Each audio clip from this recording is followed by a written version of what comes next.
तो आगे कहानी में होता ये है, जब उसकी पत्नी उस बच्चे से चिट्ठी लेती है, उस खोल के पढ़ने लगती कि हाँ क्या पता इसमें उसका अता पता लिखा हो।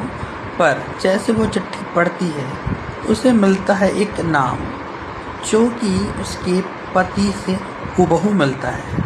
फिर वो सोचती है क्या ये बच्चा इनका ही तो नहीं है, और वो पूछने को सोचती है पर पूछती नहीं, क्योंकि उन्हें लगता है कि एक चिट्ठी के मुकाबले वो किसी पर शक कैसे कर सकती है। फिर अपने पति के आने के बाद वो उन्हें चुपके से पूछती है, क्या आप किसी नैना नाम की औरत को जानते हैं?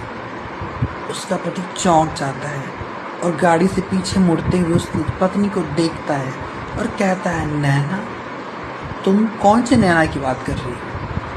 फिर उसकी पत्नी को छोटा छोटा शक होने लगता है।